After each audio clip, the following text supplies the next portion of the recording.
단 제가 거르는 학생은 있어요. 이런 성향의 성향을 가진 아이들은 사실 좀 힘들다고 저는 판단돼서 이건 정답이 정해져 있습니다. 이제 저학년일 때 경험을 해보는 것을 어머님과 아이에게 추천하고 있습니다. 중학교 때 상태에서 선행을 한다고 하면 결국 고등학교 때 무너지기 마련입니다. 절대 상위권에 오를 수 없습니다. 고등학교에서 망하지 않기 위해 중학교 때 반드시 준비해야 되는 것들을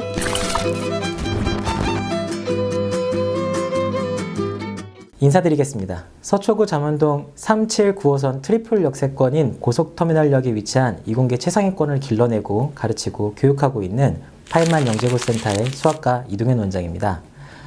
저와 함께 강남 서초 지역에서 10여 년간 영재학교랑 과학고, 또 전국 단위 자사고, 서울형 자사고 최상위권 학생들을 가르치고 길러내고 계신 나소민 부원장님을 오늘 모시고 어떤 수학학원을 선택하는 게 좋을지 알려드리도록 하겠습니다. 자기소개 부탁드립니다, 부원장님. 네, 안녕하세요 시청자 여러분, 나소민 부원장입니다. 학부모님들과 이야기를 나누다 보면 우리 아이에게 가장 잘 맞는 학원, 그리고 꼭 필요한 학원을 고르기 위해선 어떤 걸 고민해야 하는지에 대해 질문을 많이 받게 됩니다. 그리고 그 중에서도 저 이 학원 되게 잘 고른 것 같아요 라고 말씀하시는 학부모님들의 의견을 들어보면 고려하셨던 부분들에 대한 공통점들이 몇 가지 있었는데요.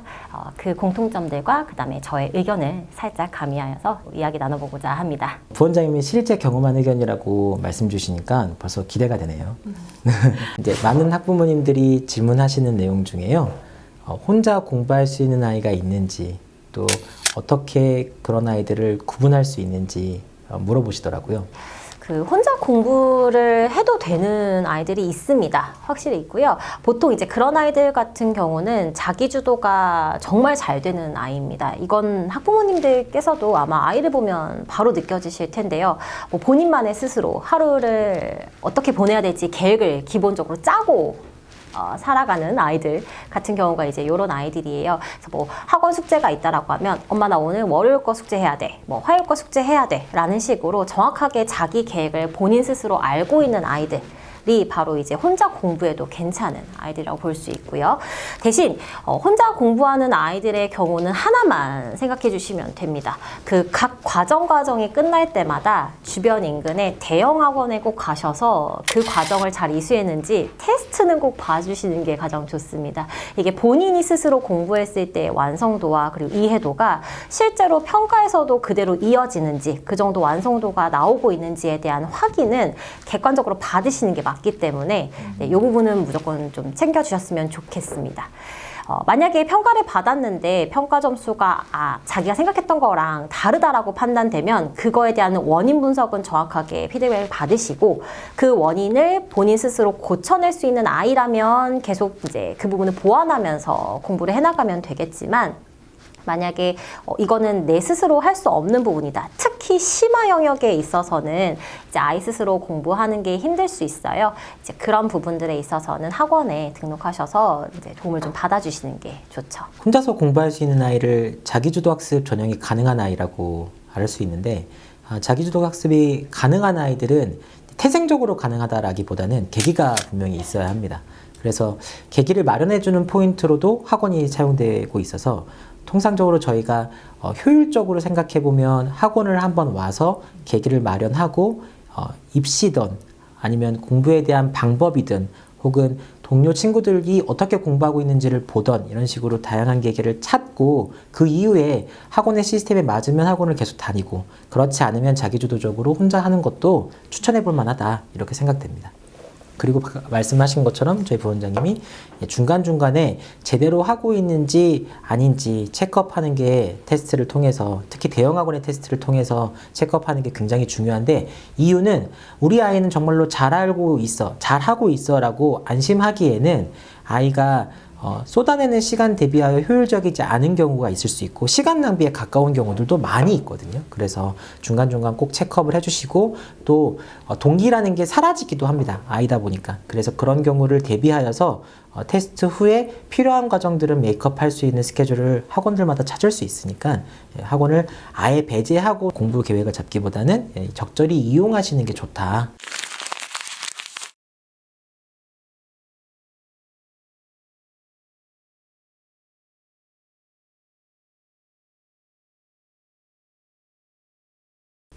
타인만 해서는 그렇지 않은데 많은 학부모님들이 아이가 학원 선생님을 너무 좋아하는데 근데 성적은 계속 떨어지고 있다. 이것 때문에 고민하시는 경우들을 봤거든요. 그러면 어떻게 해야 하는지. 사실 이제 학년마다 좀 다를 것 같아요. 초등학생들 같은 경우는 사실 공부를 함에 있어서 이제 동기부여나 즐겁게 공부하는 마음 자체가 더 중요한 학년이기 때문에 그 아이들한테는 어느 정도 선생님이 이제 합이 좀 잘 맞는다라고 한다면 그 학원을 유지하시면서 대신 어떤 부분 때문에 혹은 어느 부분에서 아이가 어려워하는지를 빠르게 학부모님께서 체크하신 다음에 그 부분을 보완할 수 있는 뭐 개별 학원이든 아니면은 뭐 본인이 스스로 과외를 뭐 붙여주신다든 아니면 혹은 선생님과 좀 이런 부분들을 보완해 주세요라는 형식의 상담을 통해서 네 그렇게 채워주시는 게 더 맞을 것 같고요. 네. 하지만 이제 중학생 때부터는 본격적으로 성적을 받아야 되는 학년이잖아요. 그렇기 때문에 이 아이들한테는 선생님과의 합도 너무 중요하겠지만 웬만하면 이 아이를 정말 실제적으로 학업 능력을 끌어올릴 수 있는 선생님을 다시 새롭게 매칭해 주시는 게 더 좋습니다. 그리고 대부분 중학생 이상의 아이들이 선생님을 너무 좋아한다. 근데 성적이 떨어진다 라고 하는 건 대부분 그 선생님이 자기를 혼내지 않거나 혹은 조금 풀어주면서 혹은 놀자 하면서 공부를 하시는 경우들이 더 많을 거라서요. 네. 그렇죠. 숙제가 적거나 네, 맞습니다. 공부량이 적거나 네. 그래서 성적이 떨어지는 경우들이 많으니까 원장님 말씀대로 네. 성적이 떨어지고 있는데 우리 아이 너무 좋아한다. 그럼 바꿔주시는 게 나을 수 네. 있습니다.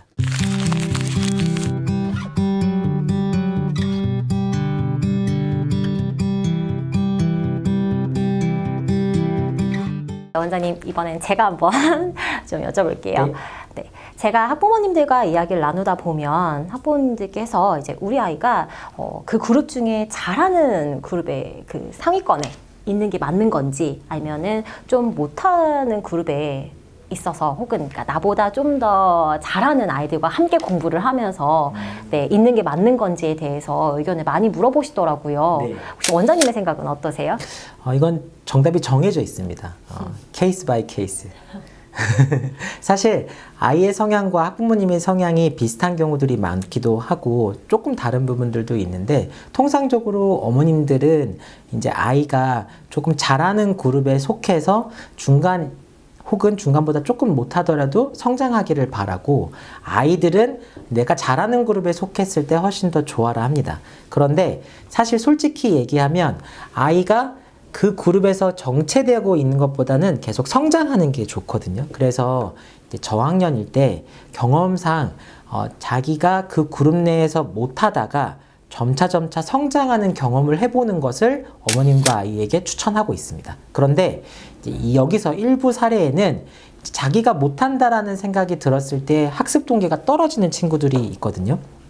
굉장히 우수한 아이인데도 너무 우수한 아이들과 경쟁하는 것을 피하고 싶고 두려워하는 경우들이 생기는 경우가 있습니다. 이때 아이에게 경험해 주겠다는 이유로 계속 그런 공간을 몰아붙이면 아이가 역효과가 생기는 경우도 있어서 이거는 케이스 바이 케이스로 시기, 아이가 지금 어떤 성향을 갖고 있는지 또 이게 과연 버텨낼 수 있는지 등등등을 고려하여서 결정하는 게 좋습니다.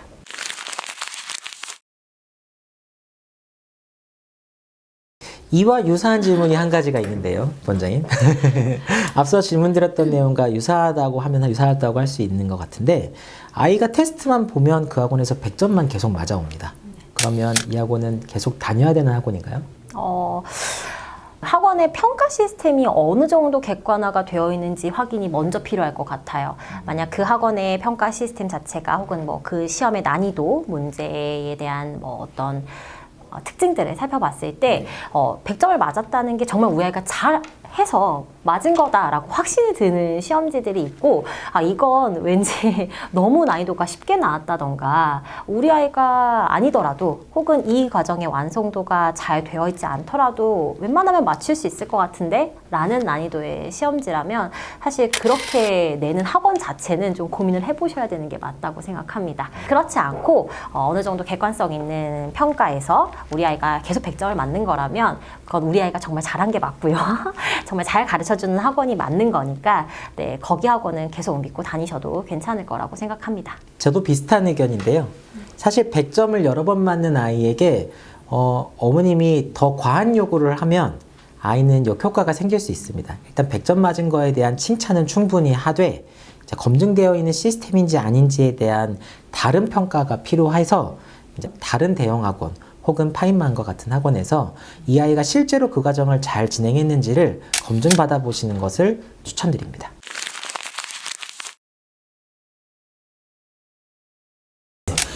영재고를 준비해야 하는 아이가 따로 있나요?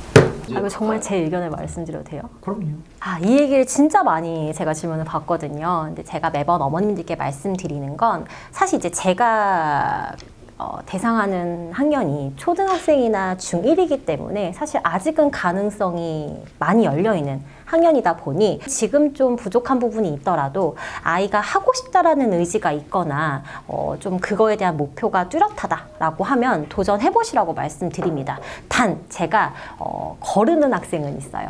꼭 어머님께 성향을 물어보는데요. 그 아이의 성향이 좀 남들과 비교당하는 걸 되게 싫어하거나 혹은 아니면 완벽주의 성향이 굉장히 강해서 내가 여기서부터 여기까지 공부했으면 이 안에서 뭔가 문제가 나와야 된다거나 혹은 내가 여기까지 공부했으니까 이제 그 다음 하는 식으로 뭔가 이렇게 딱딱 내가 공부하는 것들이 눈앞에 쌓여져야 되고 그것들을 내가 한 만큼 보답을 받아야 되고 이런 성향의 이제 완벽주의 성향을 가진 아이들은 사실 이 영재학교 공부를 하기가 좀 힘들다고 저는 판단돼서 그런 아이들은 그냥 뭐 맛은 보셔도 되나 그래도 그쪽 방향으로 계속 가지 마시고 선행 쪽으로 좀 더 탄탄하게 다져 나가시는 게 아이를 위해서도 좀 더 좋다라고 저는 이야기를 드리고 있습니다.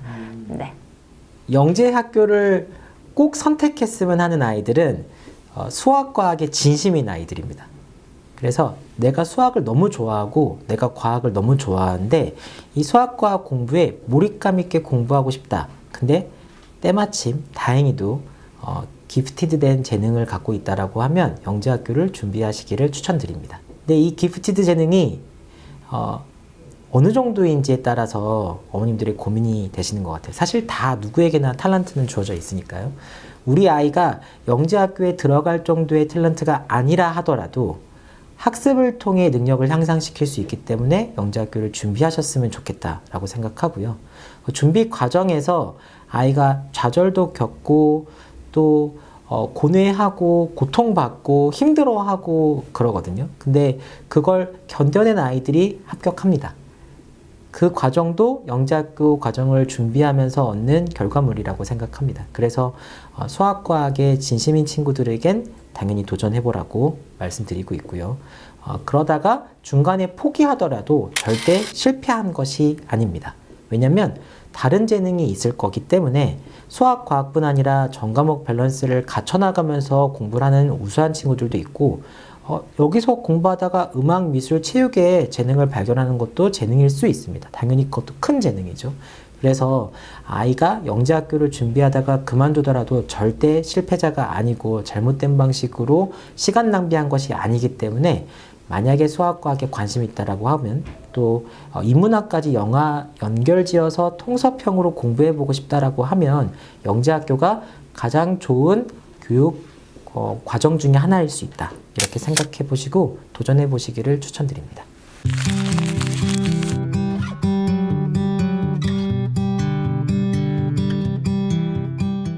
어떤 수학학원을 선택하는 게 좋을지 체크 포인트를 무려 5가지나 알려드리도록 하겠습니다.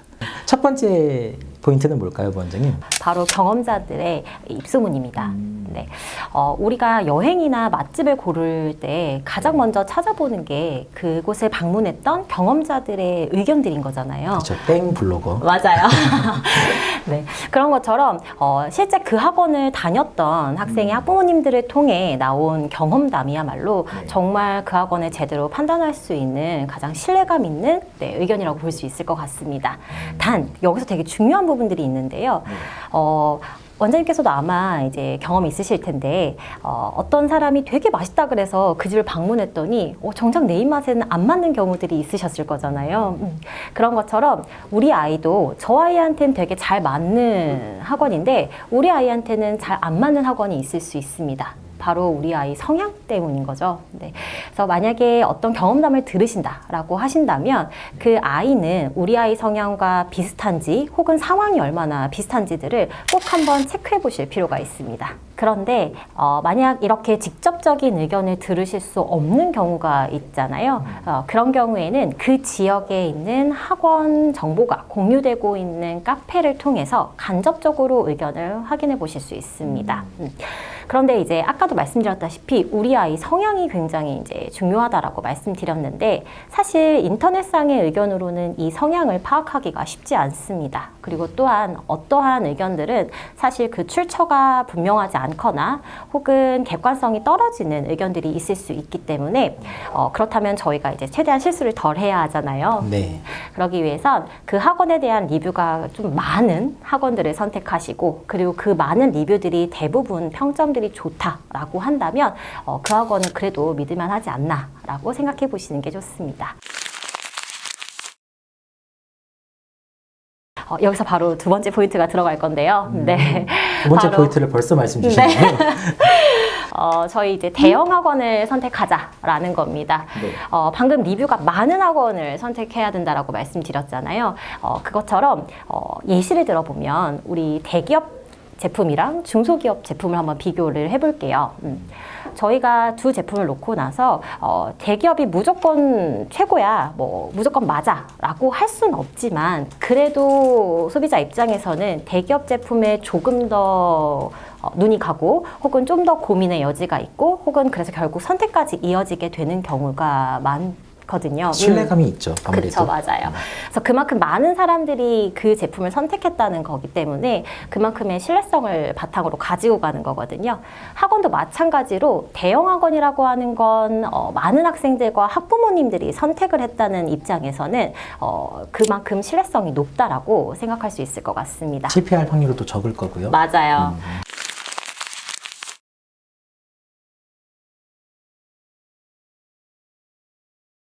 자, 그러면 이제 세 번째 포인트 들어볼까요? 세 번째는 바로 학원의 색깔입니다. 학원의 색깔이라고 하는 건 그 학원에서의 과정마다의 커리큘럼, 그리고 뭐 교재의 난이도, 그 다음에 수업 방식 등에서 나타나게 되는데요. 만약 앞에서 제가 얘기한 두 가지 포인트는 이제 그 지역에 제가 맛있는 맛집을 셀렉을 몇 가지 한 거라면 이제부터는 그 맛집들 중에서 내가 원하는 메뉴가 있는지를 고르는 그 방법이라고 생각하시면 좋을 것 같습니다. 네.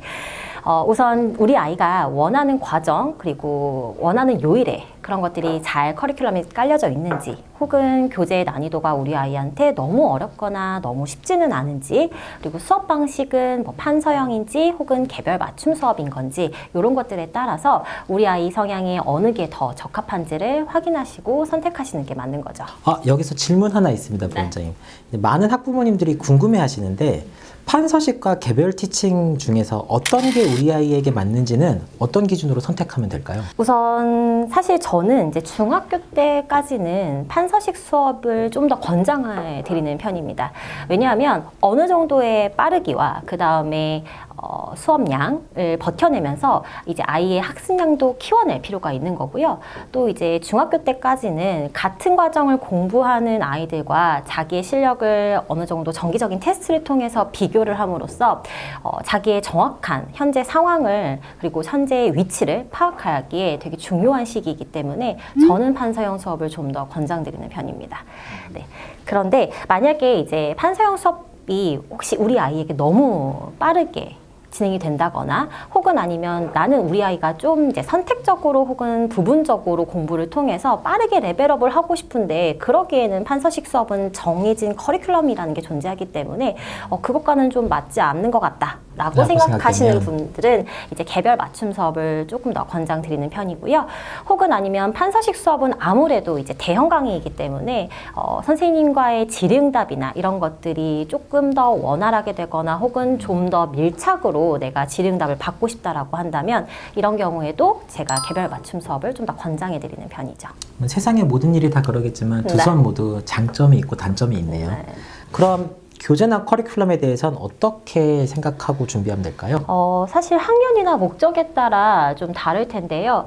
초중등 학생들의 경우는 대부분 과정을 선행의 목적으로 진행하는 경우들이 많기 때문에 이런 아이들의 경우는 이제 개념만 훑는 경우보다는 사실 개념 설명과 함께 적당한 문제풀이와 심화도 진행해 주시는 학원을 선택하시는 게 좋습니다. 또한 자체 교재로만 진행되는 학원들도 있습니다. 근데 그런 학원들보다는 이제 메인 교재는 시중 교재를 좀 써주는 학원, 그리고 오히려 그 시중 교재를 통해서 배우면서 이제 만약에 부족한 부분들이 있다라고 하면 그런 것들을 자체 교재로서 보완해주는 그런 학원들이 좀 더 저는 추천드리는 학원입니다. 왜냐하면 이 시중교재라고 하는 게 어느 정도 명확하게 정해진 난이도라는 게 존재하잖아요. 그렇다 보니까 이제 학부모님들께서도 우리 아이가 이 교재로 공부를 하네 라는 생각이 들면 이제 우리 아이가 요 정도 난이도는 지금 하고 있는 거구나. 네. 그리고 요 정도의 난이도는 이렇게 성취도가 나오는 거구나 라는 것들을 어느 정도는 좀 객관성 있게 판단이 가능하기 때문에 이제 메인 교재는 웬만하면 시중 교재로 하시는 것을 추천드리는 거고요. 이제 그렇게 객관적인 판단함에 따라서 부족한 영역들, 뭐 단원들 혹은 일부 유형들이 생길 텐데요. 그런 것들을 아이들한테 맞춤으로 자체 교재 형식으로 이제 좀 더 보완해 줄 수 있다면 아주 좋겠죠. 여기서 원장님 한 가지 의문점이 생기는데 그럼 시중 교재 중에 추천할 만한 교재는 뭐가 있을까요? 이게 학년마다 좀 다르긴 한데요. 사실 초등학생 같은 경우는 이제 기본을 배울 때는 가장 많이 흔히 쓰시는 게 이제 디딤돌 기본 플러스 응용 난이도의 교재가 적절하다고 생각은 들고요. 기본서를 배우면서 끼어들 수 있는 자체 교재로는 이제 아이들마다 좀 다르긴 하겠지만 어느 정도 문제의 유형이 조금 아쉽다라고 하면 응용 해결의 법칙 정도나 혹은 최상위 S에서 유형편 단계들을 좀 더 연습시켜 주시는 게 좋고요. 그 다음에 심화서로는 네, 최상위 S나 혹은 이제 최상위 수학을 가장 많이 쓰죠. 네. 근데 최상위 수학에서도 이제 아이들이 뭐 마지막 그 하이 레벨을 굉장히 어려워하는데요. 그 하이 레벨은 사실 너무 무조건 뭐 100% 다 맞아야 돼. 뭐 우리 아이가 하이 레벨을 못 풀어서 못하는 거 아니야? 라고 생각하실 이유는 전혀 없습니다. 하이 레벨을 지금 당장 못 푼다고 하더라도 계속 이제 이런 문제들이 있어, 이런 사고가 있어라는 걸 보여주고 그 다음에 아이들이 경험할 수 있게 해주는 단계인 거지 이거를 무조건 잘 풀고 어느 정도 다 맞춰야지만 이 과정을 완수했다라고 볼 수는 없기 때문에요. 심화 문제를 못 푸는 아이는 계속 그 문제를 반복해서 풀어봐야 될까요? 아니면 말씀 주신 것처럼 스킵하고 넘어가야 되는 걸까요? 방금 말씀드린 것처럼 교재에 따라 좀 다르기는 한데요. 만약 예를 들어 그 심화 난이도라고 하는 거에 대한 기준이 센 B단계라던가 혹은 아니면 최상위 S의 유형 단계 혹은 최상위의 매스 토픽 혹은 레벨업 정도까지는 사실은 풀려주시는 게 맞습니다. 그 정도는 그래도 어느 정도는 풀어낼 수 있어야 하고 못 푼다고 하면 여러 번 반복을 시켜서 풀어낼 수 있게끔 이제 훈련을 시켜주시는 게 필요한데요. 이제 뭐 흔히 알고 계신 최상위 하이레벨 혹은 블랙라벨의 높은 단계라던가 A급의 A 단계라던가 요 정도의 단계들은 지금 당장 완성도가 나오지 않더라도 어느 정도 경험을 해주시는 해보고. 형태로 이수해 주시고 나중에 추후에 좀 더 아이가 나이가 되었을 때 다시 한번 반복해 주시는 게 좀 더 의미가 있을 것 같습니다.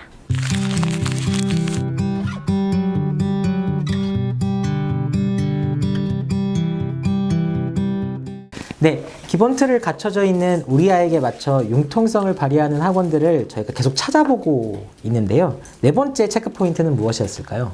바로 평가 시스템인데요. 이제 학원마다 평가 시스템은 총 크게 3가지 정도로 이야기 드릴 수 있을 것 같아요. 네, 이제 아이가 그 학원에 방문했을 때 이제 그동안 얼마큼 잘 배웠니를 평가하는 이제 입반 테스트가 있을 거고, 그 학원에 입반을 하고 나서 이제 얼마큼 완성도가 잘 쌓이고 있는지를 확인하는 중간 테스트, 그리고 이제 마지막 그 과정이 끝났을 때 그 과정을 잘 이수했는지를 확인하는 총괄 테스트, 이렇게 3가지 정도로 말씀드릴 수 있을 것 같아요. 우선 입학 테스트의 경우에는 아이가 그동안 내가 이 과정을 얼마나 잘 학습했는지, 잘 숙지하고 있는지, 그리고 유형마다 혹은 그 과정마다 꼭 알아야 되는 필수 유형들은 잘 알고 있는지를 확인하는 게 가장 중요해야 합니다. 네, 맞습니다.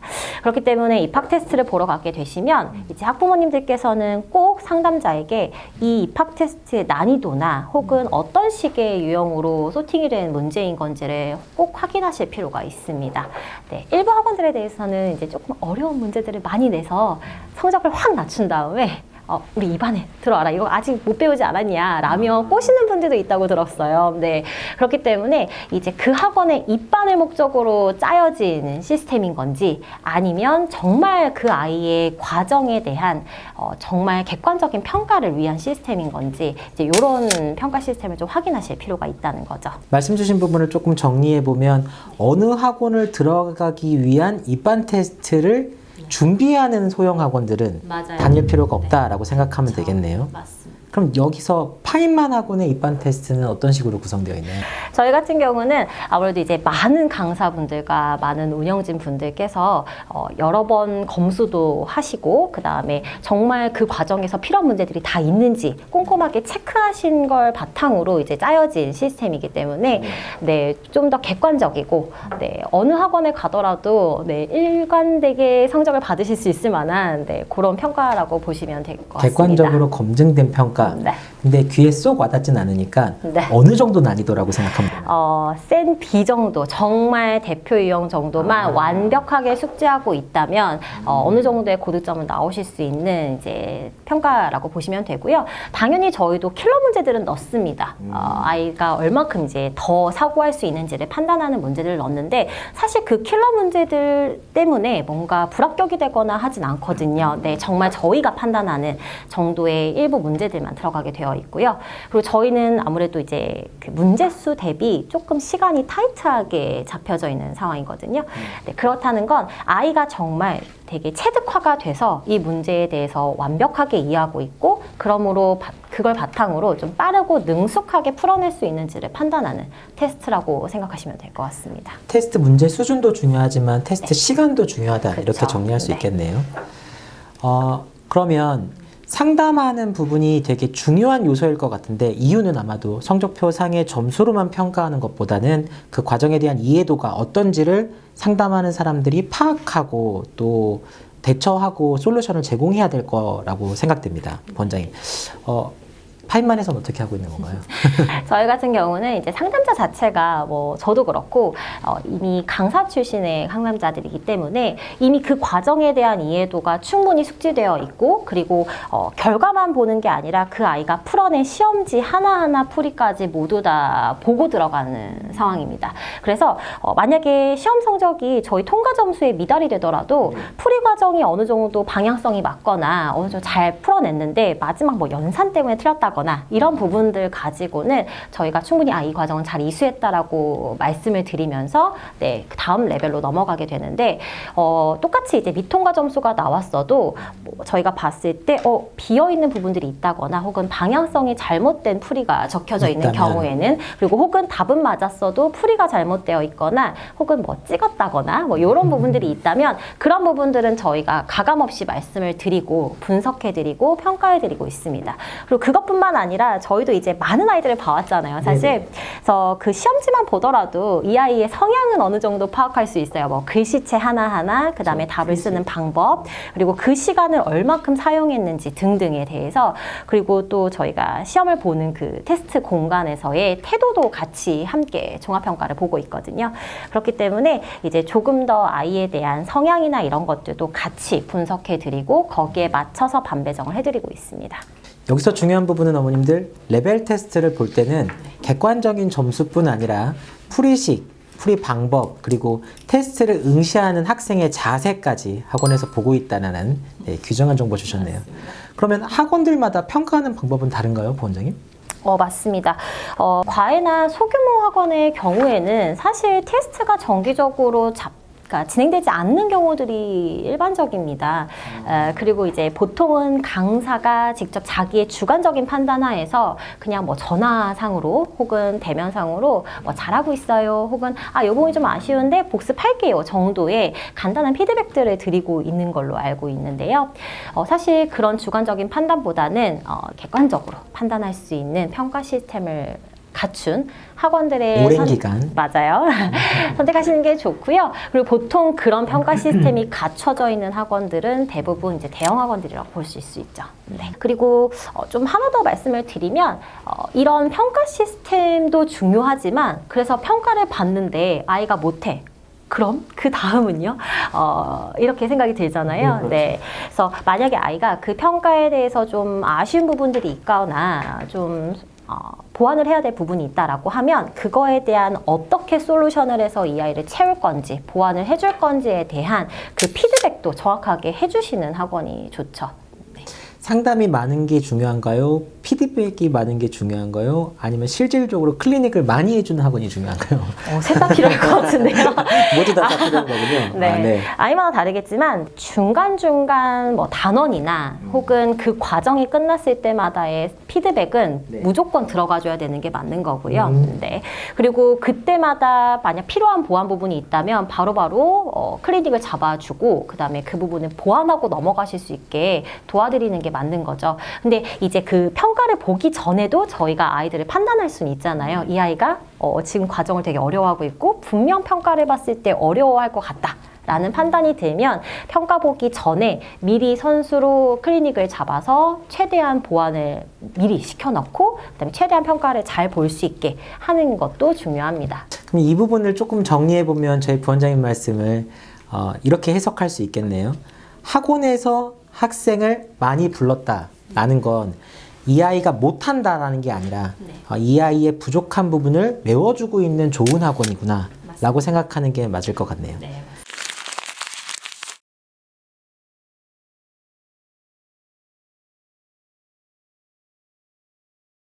자, 그러면 드디어 마지막 포인트, 5번째 포인트를 들어볼 순서인 것 같은데요, 원장님. 5번째 포인트는 뭘까요?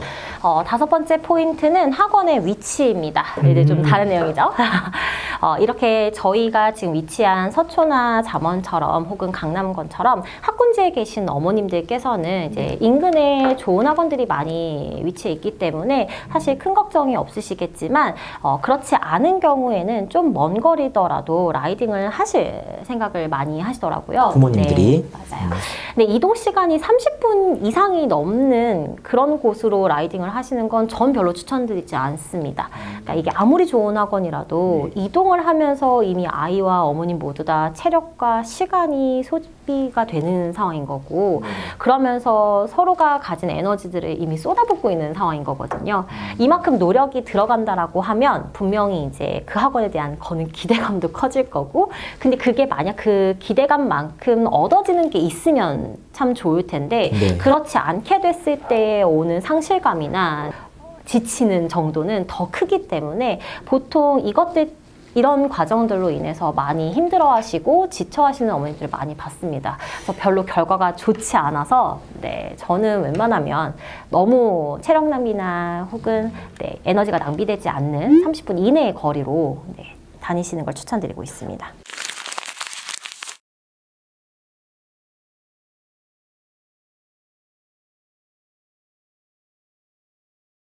근데 사실 제가 지금까지 말씀드린 이 5가지는 되게 어떻게 들어보면 뻔한 내용인 거라고 생각하실 거예요. 근데 사실 이 뻔한 아주 기본적인 것들조차도 지켜지지 않는 학원들이 너무 많기 때문에 이 5가지 포인트에 대해서 그래도 제가 한번 정리해서 말씀을 드린 겁니다. 네, 뻔하다는 말은 다시 말하면 이제 가장 기본적이고 꼭 필수적인 부분이라고 저는 생각합니다.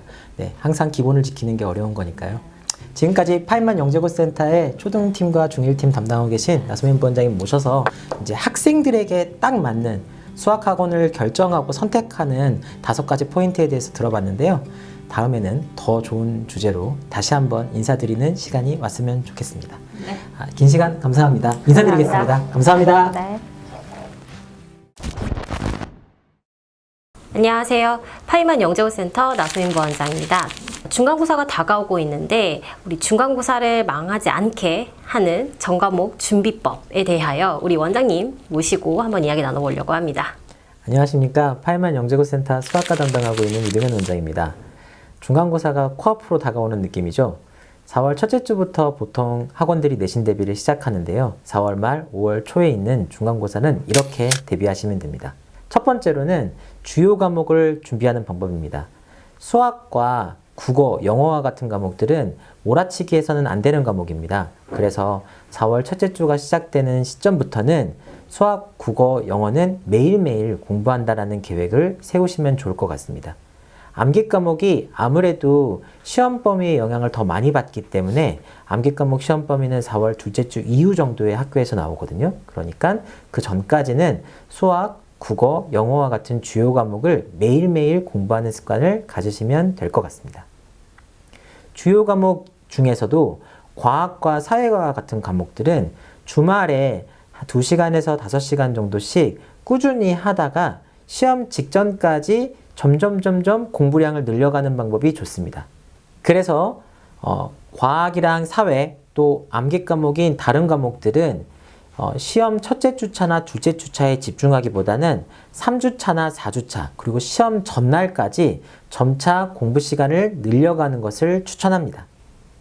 요약해보면 첫째 주차, 둘째 주차에는 주요 과목 중심으로 그리고 3주차와 4주차 그리고 시험 전날에는 주요 과목 이외의 암기 과목들을 중심으로 공부하는 것이 좋습니다. 주요 과목 공부법입니다.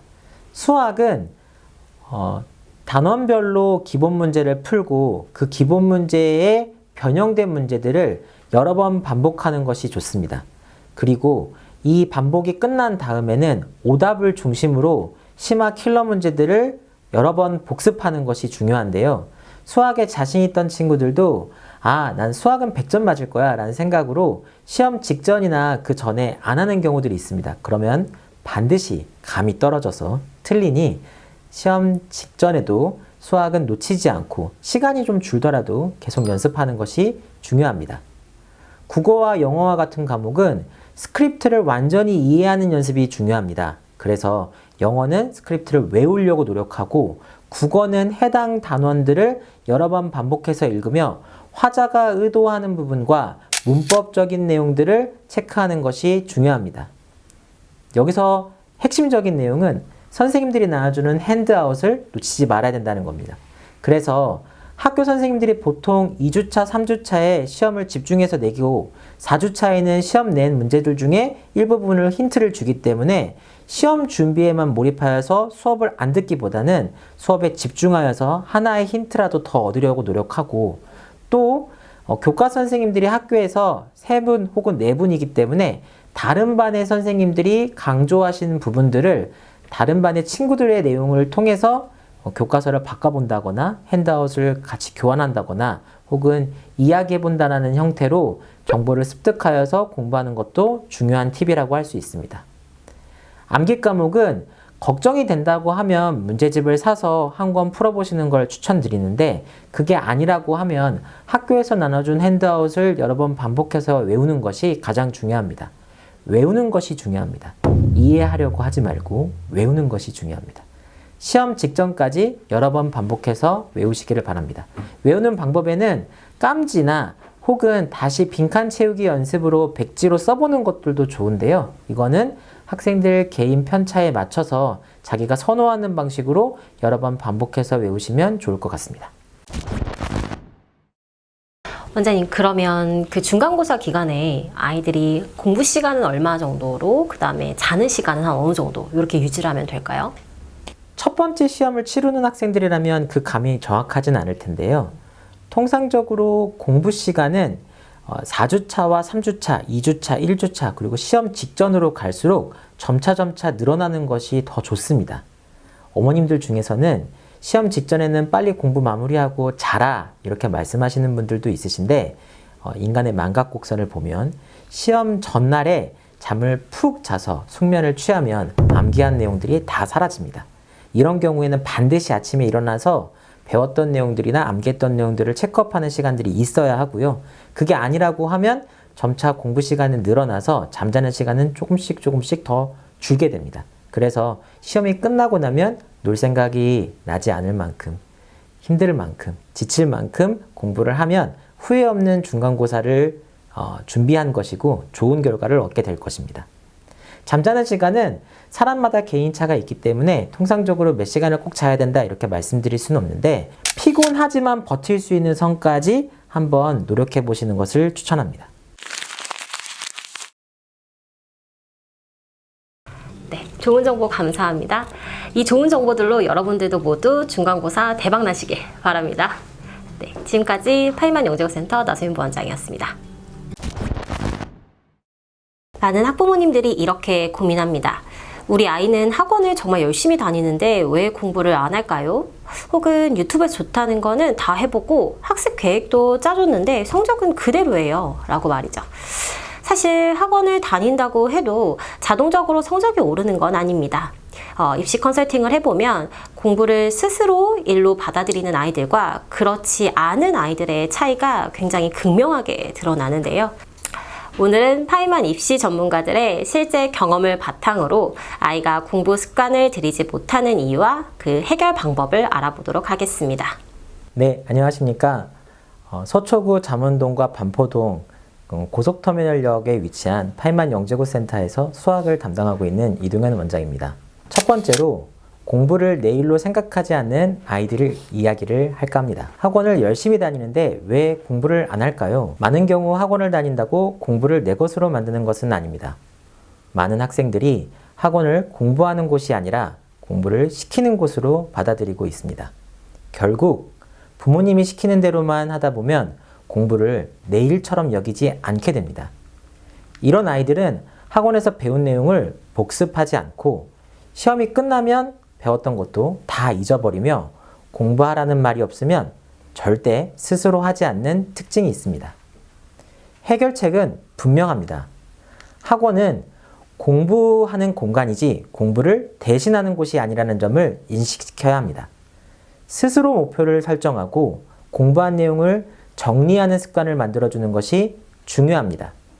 저와 같은 입시 전문가들은 어머님들과 학생에게 공부는 결국 혼자 하는 것이라는 인식을 심어주는 것이 가장 중요하다고 강조하고 있습니다.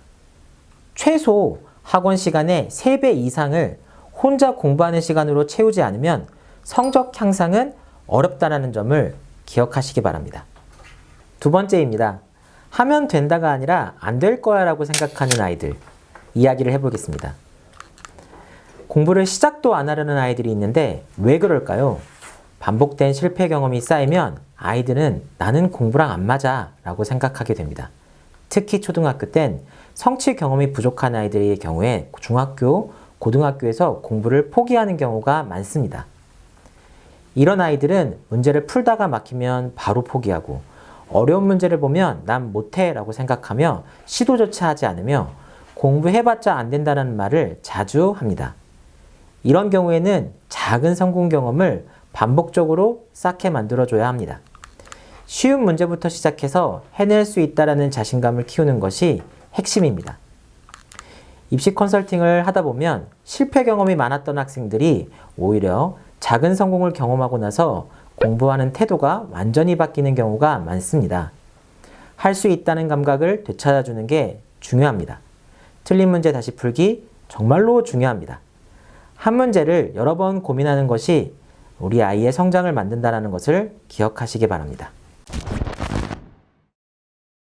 어떤 아이들이 스스로 공부할까요? 상위권 학생들은 대부분 공부를 게임처럼 접근합니다. 목표를 설정하고 한 단계씩 성장하는 성취감을 느낍니다. 반면 하위권 학생들은 공부를 단순한 의무로 받아들이기 때문에 효율도 떨어지고 흥미도 아주 쉽게 잃게 됩니다. 게임처럼 공부하는 아이들은 이 단원만 끝내고 10분 딱 쉬자 이렇게 이와 같은 보상을 스스로 설정하고 문제를 풀 때 더 어려운 문제도 도전해볼까? 라고 생각하면서 공부를 하면 할수록 실력이 오르는 재미를 느끼는 특징이 있습니다. 이를 위한 해결 방법으로는 목표를 작은 단위로 나누고 달성할 때마다 보상을 설정하는 방법이 가장 효과적입니다. 단계별 난이도 상승 원리를 적용해서 공부 목표를 설정하는 것도 아주 좋은 방법입니다. 입시 전문가들이 강조하는 자기만의 학습 루틴 만드는 것이 중요합니다. 학생마다 다르겠지만 목표를 쪼개고 꾸준히 도전하는 습관을 들이다 보면 성적은 반드시 오릅니다. 목표, 도전, 성취의 사이클을 만들어내면 공부가 아주 쉽고 흥미로워진다는 점을 기억하시기 바랍니다. 네 번째, 공부에 대한 절박함이 없는 아이들에 대한 이야기 드릴까 합니다. 공부를 왜 해야 되는지 모르는 아이, 어떻게 해야 할까요? 절박함이 없는 아이는 공부할 동기가 없습니다. 반대로 목표가 뚜렷한 아이는 스스로 공부를 찾아서 합니다. 결국 입시를 준비하는 과정에서 가장 중요한 것은 나만의 목표를 만드는 것입니다. 이런 아이들은 시험 성적이 나빠도 위기감을 크게 느끼지 않고 굳이 열심히 안 해도 된다는 생각을 하며 장기적인 목표가 없다는 특징이 있습니다. 이를 해결하기 위해서는 스스로의 목표를 정하고 공부가 자신의 미래와 연결된다는 점을 깨닫게 해야 합니다.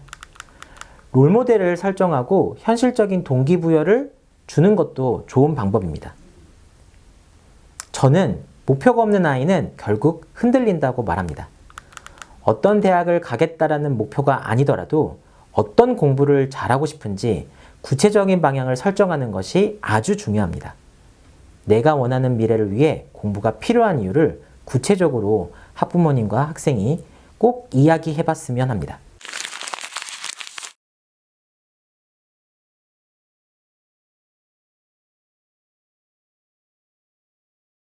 학원을 아무리 보내도 공부를 하지 않는다면 그 이유가 분명히 있습니다. 공부는 학원이 아니라 아이의 태도와 습관이 결정한다는 것을 꼭 기억해 주시길 바랍니다. 지금부터 작은 변화라도 꼭 시작해 보세요. 앞으로도 공부 습관과 학습 전략이 궁금하다면 구독과 좋아요 부탁드립니다.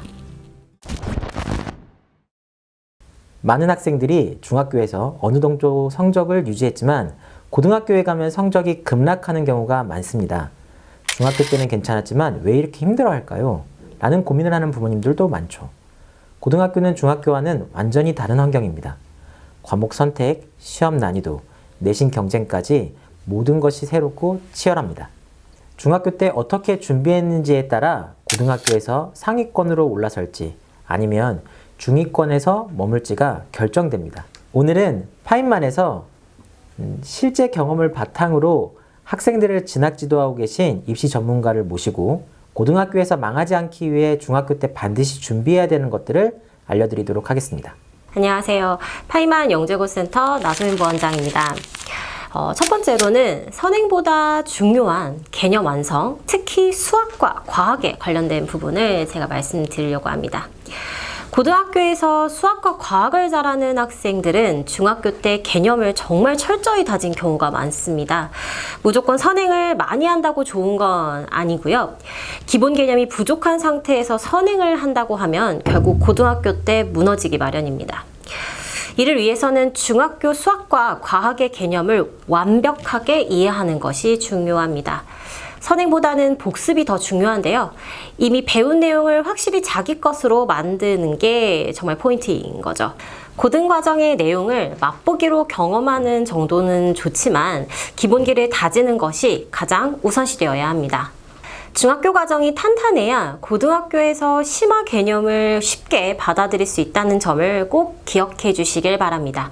선행학습보단 기초 개념의 완벽한 이해가 훨씬 더 중요합니다. 두 번째로 자기주도 학습 습관을 반드시 만들어야 합니다. 고등학교에 가면 학습량이 폭발적으로 증가합니다. 이때 누가 시켜서 공부하는 학생은 절대 상위권에 오를 수 없습니다. 스스로 계획하고 그 다음에 그 계획을 세운 것대로 공부하는 습관이 절대적입니다. 이를 위해서는 매일 자기주도 학습 시간을 정해서 실천하는 것이 중요한데요. 학원이나 학교 숙제하는 것만이 아니라 스스로 부족한 부분을 찾아 공부하고 노력하는 습관을 들이는 것이 필요합니다. 공부 기록을 남겨 자신의 학습 패턴을 분석하는 것도 아주 좋은 방법입니다. 하루에 한 번 오늘 내가 배운 내용을 짧게라도 정리하는 습관을 들이면 효과적입니다.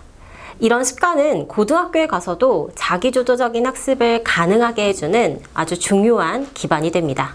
세 번째는 바로 내신과 수능 준비, 이 두 마리 토끼를 모두 잡아야 된다는 것입니다. 고등학교에서는 내신과 수능 둘 다 모두 중요합니다. 하지만 내신 준비에만 몰두하다 보면 수능형 문제 해결 능력이 떨어지는 경우가 굉장히 많습니다. 반대로 이 수능 준비만 하다 보면 내신 성적이 무너질 수밖에 없죠. 특히 중학교 3학년부터는 고등학교 스타일의 문제들을 풀어보는 것이 매우 중요합니다. 이 시기에 고등학교 스타일에 적응하면 실제 고등학교에 진학했을 때 아주 큰 도움이 됩니다. 네 번째로는 공부하는 체력을 기르는 것입니다. 고등학교에서는 공부 시간이 부족해서 일종의 체력전이 시작이 되는데요. 중학교 때부터 집중력을 유지하면서 오랫동안 공부하는 연습이 필요합니다. 이를 위해서는 하루 3시간에서 4시간 집중 공부하는 습관을 길러야 합니다. 50분 공부 후에 10분 휴식, 이렇게 반복적으로 공부 지속력을 늘려보는 것이 좋습니다. 방학을 활용해서 몰입학습을 경험해보는 것도 아주 도움이 됩니다. 평소에 2시간이나 3시간 이상 집중해서 공부하지 못한다면 고등학교에서 따라가기 어렵다는 점을 꼭 기억해 주시길 바랍니다. 공부 체력은 하루아침에 길러지는 것이 아니기 때문에 꾸준한 연습이 필요합니다.